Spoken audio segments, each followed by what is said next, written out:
Texans, AFC South, the team that was the most fun to watch last year. 10-7, lost to the Ravens in the division round, beat the shit out of the Browns in the wild card.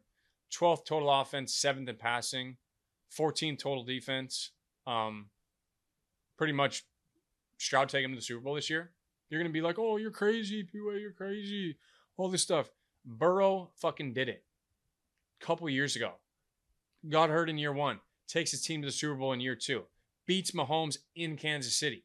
You're telling me you don't have faith Stroud can do that? I do. I fucking sure as hell do. Because Stroud is that dude. I mean, best rookie quarterback season maybe ever. Probably ever. Can they challenge for the 1 seed? I think so.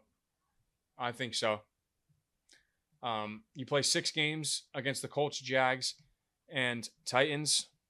Should be 5-1 in my opinion in those games. Should be. So we'll see. I think they can challenge for the 1 seed. How good can the defense be with Danielle Hunter? What a pickup getting him from Minnesota. I mentioned they were 14th in total defense, but they were 23rd against the pass, which tells me they couldn't get to the fucking quarterback. They couldn't sack the quarterback. Maybe I'm wrong about that. I'm not a defensive expert by any means. But how good can this defense be with Danielle Hunter? In case you don't know, Danielle Hunter last year, 16.5 sacks, 22 quarterback hits, 23 tackles for loss, 4 forced fumbles.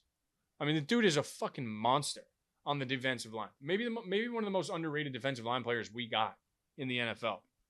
In his 8 seasons in Minnesota, 87.5 sacks. So the guy averages 10 sacks a year. I mean, he's going to be a monster addition to that defense. There's no doubt about that. And then my last question is, can Stroud win the MVP this year? Maybe. MVP is a narrative-driven award. But if they get the 1 seed and Stroud balls out, obviously you guys know now, with now only having one number 1 seed in each conference, it's pretty much the MVP is whoever the quarterback is from one of those teams. I fucking hate it. I think it's dumb. But it's the reality of the situation because that's how important the 1 seed is now. So you have to consider that the most valuable, quarterback is when they get the 1 seed. So we'll see. I think Stroud can compete for the MVP. Does he win it? Probably not, but we'll see. Outside of Hunter, they pick up Stephon Diggs in the offseason. He's going into his 10th year. 107 catches, 1,100 yards, 8 touchdowns in 23 last year. Kind of slowed down at the end of last year. Was weird. Started super hot. And then just kind of tailed off as the season went along. That was weird to me. I didn't really understand what happened there. It kind of felt like his relationship with Allen might have fallen off a little bit, or they just wanted to run the ball more. I'm not sure what happened there. But you also get Joe Mixon, 8th season for Joe. 1,000 yards, 9 touchdowns on the ground last year, 375, 3 receptions through the air. Love this pickup for them. Just a veteran. Played in big spots. Will be great in that huddle for them. Good next to Stroud. I think Mixon will have another solid year as long as he stays healthy. They add Azeez Al-Shire, 163 tackles for the Titans last year. Just a tackling machine. And then they lose Jonathan Grenard and Devin Singletary. You pretty much replace Grenard with Danielle Hunter. I think they're in a good spot. Texans in year 2 with D'Amico and CJ are doing just fine. All right, reflections from last year on the Colts. 9-8, barely missed the playoffs. They needed that 4th down conversion from Minshew. They didn't get it. 15 total offense, 24 total defense. Obviously, the only question for the Colts this year is, can they get Anthony Richardson to stay healthy? Played 4 games last year. 577, 3 touchdowns, 1 pick. And then he had 136 rushing yards and 4 rushing touchdowns in those 4 games. So he had 7 touchdowns in 4 games. But he just can't stay healthy. I think he got hurt in every single one of those games. But he's a freak. He's a freak. He looks like Cam Newton running the ball and maybe better. But can he throw? They got receivers. They do. They got receivers. But what did he learn while he was sitting? He sat for a whole year. Lots of time to learn the NFL game, see mistakes, all that stuff. Some iffy plays in preseason, though, if I'm being honest. We'll see. But he's got all the potential in the world. Can he break out and run that Jalen Hurts style system that Steichen ran for Hurts in Philly? That's my biggest question. What does the offense look like also if they can get Richardson to stay healthy with Jonathan Taylor. Jonathan Taylor's still a damn good running back, top 10 in the league without a doubt. What does it look like if they can go read option, just like Derrick Henry, Lamar? What does it look like if it's AR and JT and they're both healthy, running wild? That could be filthy. One of the best plays in football. We'll see. Everything relies on Anthony Richardson's health. I mentioned they were one play away from maybe making the playoffs last year, but ain't no way the division is going to be this wide open again. There's no shot.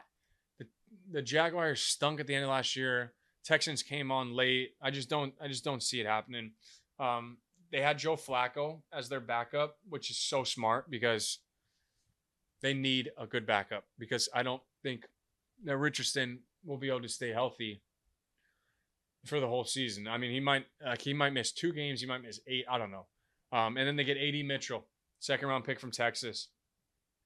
845 receiving yards, 11 touchdowns for Texas last year. Speed. This dude's electric. Colts fans are going to love this dude. He's wearing number 10. They put him next to Pittman and Alec Pierce. They still got those tight ends, Mo Alley Cox. I think A.D. Mitchell can have a big year if Richardson can stay healthy and they can get him the ball. They lose Zach Moss, which is not really that big of a deal. So there's your Colts breakdown. Jaguars now also 9-8, missed the playoffs after starting 8-3. They were the fucking 1 seed last year. And then they just sucked. Not really. Lawrence got hurt, and they had literally every injury, and Lawrence just couldn't stay healthy, and they just couldn't win games with Beathard, unfortunately. 13 total offense, 22nd total defense, middle of the pack. I fully expect Lawrence to bounce back big time from injuries. Now, am I saying he's going to be an MVP candidate? Hell no. But do I expect Lawrence to be really good with Doug Peterson again? Yeah. Doug Peterson is a hell of a coach, can scheme it up for anybody. Doug Peterson will get this offense back on track. Lawrence come back healthy. New DC, Ryan Nielsen comes over from the Falcons.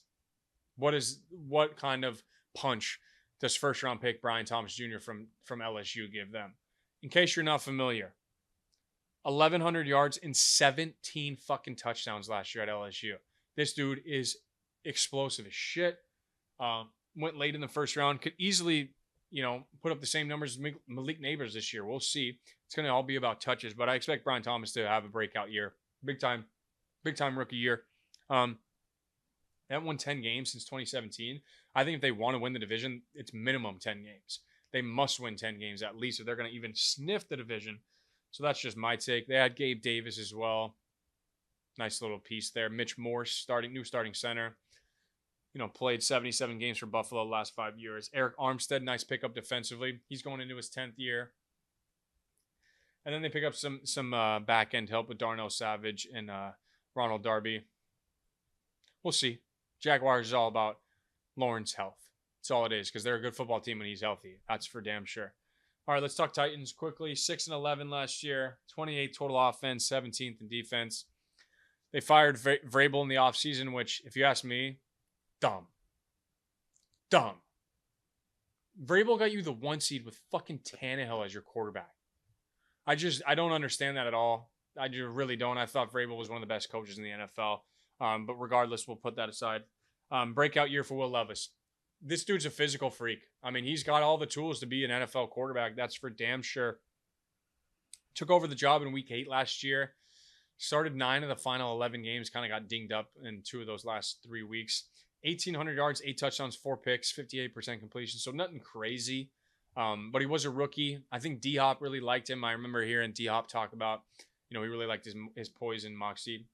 I mean, you got Brian Callahan, new head coach. Last 5 seasons, he was the Bengals OC. So, I mean, if he can implement some of that stuff he was doing with Burrow and do it with Calvin Ridley and DeAndre Hopkins, why can't this team be decent? I'm not saying they're going to win 10 games, but why can't they be 7-10 or 8-9? I don't know. Shoot. Levis has got to play really, really good. And then they have a brand new secondary, literally like a brand new secondary. Jarius Sneed, we talked about him in the Chiefs breakdown, signed a 4-year, $76 million deal in the offseason with them, trying to be their number 1 corner. Quandre Diggs comes over from Seattle. 1-year deal up to $5 million. He'll play safety for them. Ernest Jones, really like this pickup for the Rams. He's only going into his 4th year. 4.5 sacks, 14 tackles for loss, 145 tackles at the linebacker position last year. Yeah, we'll see. They also had Kenneth Murray and Sebastian Joseph Day from the Chargers. Cool. We'll see. Obviously, Calvin Ridley's the big one. They signed him for 4-year, $92 million. He had 76 catches, 1,000 yards, 8 touchdowns for Jacksonville last year. Like that pickup. He'll be the number one. Him and D-Hop will trade off being the number one for Levis. So, like that, he has 2 options now. And then they get Tony Pollard as well. Don't really understand it. 3 years, $24 million.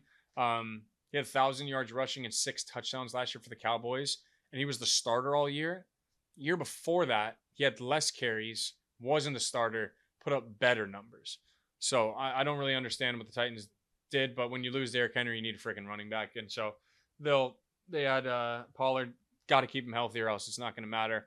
Pretty easy to find out who I'm picking here. I'm picking the Texans. CJ Stroud's that guy. Easy pick for me. Texans win the AFC South.